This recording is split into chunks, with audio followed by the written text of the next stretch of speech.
ಮೊದಲಿಗೆ ಕೇಳಿ ರಜನಿ ಭಟ್ ಕಲ್ಮಡ್ಕ ಅವರಿಂದ ಕಥೆ ಅಪರಾಧಿ. ಬಸ್ ಇಳಿದು ಬಲ್ಲಾಳರು ವೇಗವಾಗಿ ನಡೆಯುತ್ತಿದ್ದರು. ಸಂಜೆಯ ಹೊತ್ತಲು ಮುಖದಲ್ಲಿ ಹನಿ ಹನಿ ಮೂಡಿದ ಬೆವರು ಸ್ವಲ್ಪ ಹೊತ್ತಿನಲ್ಲಿ ನೀರು ನೀರಾಗಿ ಇಳಿಯಲಾರಂಭಿಸಿತು. ಎದುರು ಸಿಕ್ಕ ಬೆಚ್ಚ ದಾಪುಗಾಲಿಟ್ಟು ಏದುಸಿರು ಬಿಡುತ್ತಾ ಬರುತ್ತಿದ್ದನು. ಕೈಯಲ್ಲಿ ಒಂದಿಷ್ಟು ಹಣ ಸುತ್ತಿದ್ದ. ಅವನು ಚಡಾವು ಹತ್ತಿ ಬಂದವನಿಗಿಂತ ಬಸ್ನಲ್ಲಿ ಬಂದಿದ್ದ ಬಲ್ಲಾಳರು ಬೆವರಿದ್ದರು. ಏನಾಯ್ತು ಬೆಚ್ಚ? ದಣಿಗಳೇ, ತಂಗಿ ಹೆತ್ತಿದ್ದಾಳೆ, ಗಂಡು ಮಗು. ಆದ್ರೆ ತಂಗಿ ಅದು ಒಳಗಡೆ ಕೋಣೆ ಇದೆಯಲ್ಲ, ಅಲ್ಲಿದ್ದಾಳೆ. ಪ್ರಜ್ಞೆ ಬರ್ಲಿಲ್ಲ, ಮಗು ಪೆಟ್ಟಿಗೆಯಲ್ಲಿದೆ. ಒಳಗೆ ಅಂದ್ರೆ ಎಲ್ಲೋ? ಒಳಗಿನ ಕೋಣೆ, ಅದು ಎಂತೂ ಈಸಿ ಎಂತದು ಹೇಳ್ತಾರೆ. ಬಲ್ಲಾಳರು ಈಗ ಮತ್ತಷ್ಟು ಬೆವರಿದರು.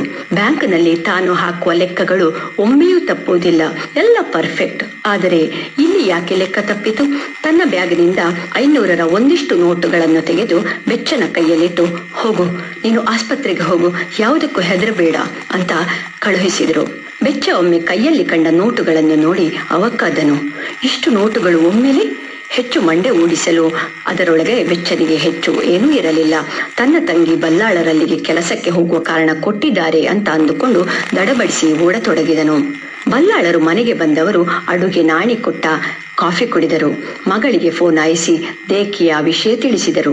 ದೇಕಿ ತನ್ನ ಮಗಳಿಗೆ ಇನ್ನೊಂದು ಅಮ್ಮ ಇದ್ದಂತೆ.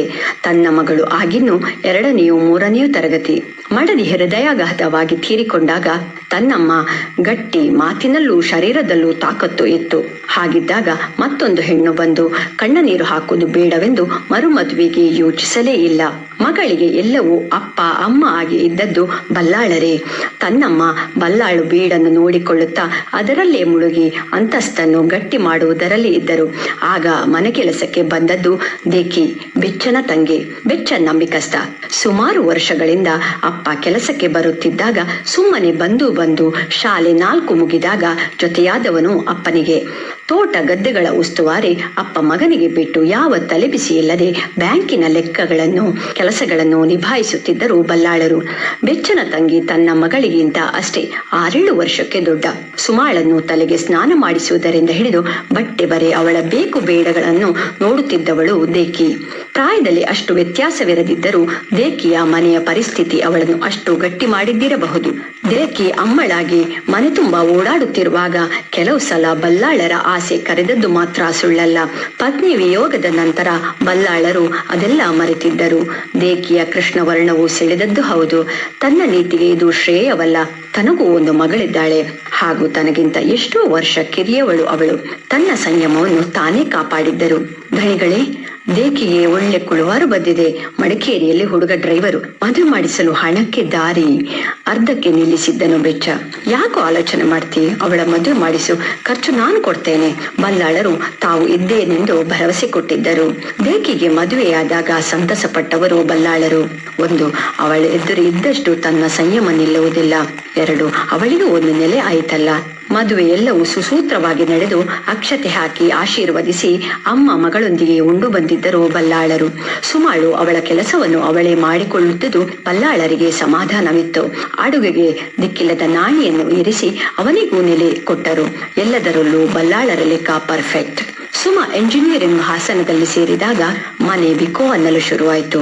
ಆದರೆ ಯಾಂತ್ರಿಕತೆಗಳು ಬಲ್ಲಾಳರಿಗೆ ಜೊತೆಗೆ ಅತಿಯಾಗಿದ್ದ ಕಾರಣ ಮಗಳು ಇನ್ನೊಂದು ದಿನ ಮದುವೆಯಾಗಿ ಹೋಗಲಿರುವವಳು ಅನ್ನುವ ಸತ್ಯ ಗೊತ್ತಿದ್ದು ನೆನೆಸಿಕೊಂಡು ದೊಡ್ಡದೆನಿಸಲಿಲ್ಲ. ಆದರೆ ದೇಕಿಯ ಲೆಕ್ಕ ಸರಿ ಇರಲಿಲ್ಲ. ಚುಬ್ಬಗೌಡ ಕುಡಿದು ಹೆಂಡತಿಯನ್ನು ಬಡಿಯುತ್ತಿದ್ದದ್ದು ತಡೆಯಲಾರದೆ ಆಕೆ ತಾಯಿಯ ಮನೆಗೆ ಬಂದು ಕುಳಿತಳು. ಬೆಚ್ಚ ಪುನಃ ತಂಗಿಯನ್ನು ಬಲ್ಲಾಳರ ಮನೆಯಲ್ಲಿ ಕೆಲಸಕ್ಕೆ ಸೇರಿಸಿಕೊಂಡನು. ಬೆಚ್ಚ, ನಿನಗೊಂದು ಮದುವೆ ಬೇಡವೇನೋ? ಎಷ್ಟು ದಿವಸ ಅಂತ ಇಲ್ಲಿ ದುಡಿದಿರಬಹುದು. ಮನೆಗೆ ಹೋದಾಗ ಯಾರಾದ್ರೂ ಬೇಡವೇನೋ ಬಡಿಸಲು? ಬಲ್ಲಾಳರು ಭಾನುವಾರ ರಜವಾದ್ದರಿಂದ ತೋಟದ ನಡುವೆ ಕೆಲಸದಲ್ಲಿ ಬೆಚ್ಚನಲ್ಲಿ ಕೇಳಿದರು. ಧನಿಗಳೇ, ನನ್ನ ತಂಗಿ ಬಾಳು ನೋಡಿ ಹೀಗಾಯ್ತು. 4-5 ವರ್ಷಗಳಾದ್ರೂ ಅವಳ ಮಡಿಲು ತುಂಬಿಲ್ಲ. ಚುಬ್ಬ ಹೇಗೋ ಹಾಗಾದ. ಅವಳಿಗೊಂದು ಮಗು ಇರ್ತಿದ್ರೆ ಅವನಾದ್ರೂ ಬದಲಾದನು. ಅದೂ ಸಾಧ್ಯವಾಗ್ತಿಲ್ಲವಲ್ಲ. ಯಾವತ್ತಾದ್ರೂ ಬರ್ತಾನೆ ಹೆಂಡತಿ ನೆನಪಾದ್ರೆ? ಬೇಸರ ವ್ಯಕ್ತಪಡಿಸಿದನು. ತಂಗಿ ಇರುವ ತನಕ ಕೂರಿಸುವುದು, ಗಂಜಿ ಬೇಯಿಸ್ತಾಳೆ, ನಂಗೆ ಯಾರು ಹುಡುಕಿ ಕೊಡ್ತಾರೆ ದನಿಗಳೇ ಈ ಪೆದ್ದನಿಗೆ. ಮುಸು ಮುಸು ನಗುತ್ತಾ ಬೇಲಿ ಹೊರಗೆ ಹೋಗಿದ್ದ ಗೆಲ್ಲುಗಳನ್ನು ಕೊಚ್ಚತೊಡಗಿದನು. ಅದೊಂದು ದಿನ ಕ್ಯಾಂಪಸ್ ಸಿಲೆಕ್ಷನ್ ಆಗಿ ರಜೆಯಲ್ಲಿ ಮಗಳು ಬರುತ್ತಾಳೆ ಅಂದು ಬಲ್ಲಾಳರು ಬ್ಯಾಂಕಿಗೆ ಹೋಗಿರಲಿಲ್ಲ. ಬಲ್ಲಾಳರ ಅಮ್ಮ ಬೀಡಿನ ಕಾರ್ಯದಲ್ಲಿ ಮತ್ತೊಂದು ಬೀಡಿಗೆ ಹೋಗಿದ್ದರು. ತರಕಾರಿ ಜನಸು ತರಲು ಹೋಗಿ ಬರುತ್ತೇನೆ ಎಂದು ನಾಣಿ ಪೇಟೆಗೆ ಹೋಗಿದ್ದ. ದೇಕಿ ಸುಮಾಳ ರೂಮು ಒತ್ತರೆಯಾಗಿ ಇರಿಸುತ್ತಿದ್ದಳು. ಹಳೆ ಮನೆ, 2 ಅಂತಸ್ತಿನ ಹಂಚಿನ ಓಬಿರಾಯನ ಕಾಲದ ಮನೆ. ಮನುಷ್ಯರಿಂದ ಹೆಚ್ಚು ಆ ಮನೆಯಲ್ಲಿ ಗೆದ್ದಲು, ಇಲಿ, ಹಾವು, ಹಲ್ಲಿಗಳೇ ತುಂಬಿದ್ದವು. ಅದಕ್ಕೂ ಬಲ್ಲಾಳರು ಆಶ್ರಯ ಕೊಟ್ಟಿದ್ದರು. ಅದೇನೋ ಪುಸ್ತಕಗಳ ರಾಶಿ ಒತ್ತರೆ ಮಾಡುತ್ತಿದ್ದಾಗ ತಲೆ ಎತ್ತಿತ್ತೊಂದು ಹಾವು. ಅಯ್ಯೋ ಅಮ್ಮ! ದೇಕಿ ಎಷ್ಟು ಗಟ್ಟಿಗಿತ್ತಿಯಾಗಿದ್ದರೂ ಅನಿರೀಕ್ಷಿತವಾಗಿ ಬಂದದ್ದು ಆಘಾತ. ಅದು ಹಾವು. ಜೋರಾಗಿ ಓಡುತ್ತಾ ಹೊರಗೆ ಬಂದವಳು ಬಲ್ಲಾಳರು ಕುಳಿತಿದ್ದ ಆರಾಮ ಕುರ್ಚಿಯ ಬದಿಯಲ್ಲಿ ನಡುಕುತ್ತಿದ್ದಳು. ಬಲ್ಲಾಳರು ಅವಳನ್ನು ಸಮಾಧಾನ ಮಾಡಿ ದೊಡ್ಡ ಬಡಿಗೆ ತಂದು ಹಾವನ್ನು ಹೊರಗೆ ಹಾಕಿದ್ದರು. ನಡುಗುವ ದೇಕಿಯನ್ನು ಕಂಡು ಬಲ್ಲಾಳರ ಸಂಯಮ ನಡುಗಿಸಿತು. ಅಷ್ಟು ವರ್ಷದ ತಪಸ್ಸು ಕಟ್ಟೆಯೊಡೆದಿತ್ತು. ಬಲ್ಲಾಳರಲ್ಲಿ ತಪಿತಸ್ಥ ಭಾವನೆ ಮೂಡತೊಡಗಿತ್ತು. ಮಗಳು ಜತೆಯಲ್ಲಿದ್ದ ಕಾರಣ ಇದಕ್ಕೆ ಆಲೋಚಿಸಲು ಆಸ್ಪದವಿರಲಿಲ್ಲ. ದೇಕಿಯಲ್ಲಿ ಕ್ಷಮೆ ಕೇಳಬೇಕು ಅನ್ನುತ್ತಿದ್ದರೆ ಹೊರತು ಅದಕ್ಕೆ ಸಂದರ್ಭ ಸಿಗುತ್ತಿರಲಿಲ್ಲ. ದೇಕಿ ಇದನ್ನು ಅರಿತೋ ಏನೋ ಒಬ್ಬಳಾಗಿ ಸಿಗುತ್ತಲೇ ಇರಲಿಲ್ಲ.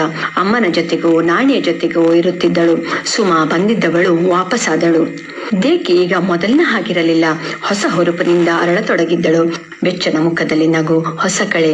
ನಾನು ಮಾವನಾಗ್ತಾ ಇದ್ದೇನೆ ಅಂದಾಗ ಬಲ್ಲಾಳರು ಬೆಚ್ಚಿದರು. ತನ್ನ ಘನತೆ ದೇಕಿ ಬಾಯಿ ಬಿಟ್ಟರೆ ಈ ವಯಸ್ಸಿನಲ್ಲಿ ತನಗೆ ಇದೆಲ್ಲ ಬೇಕಿತ್ತ?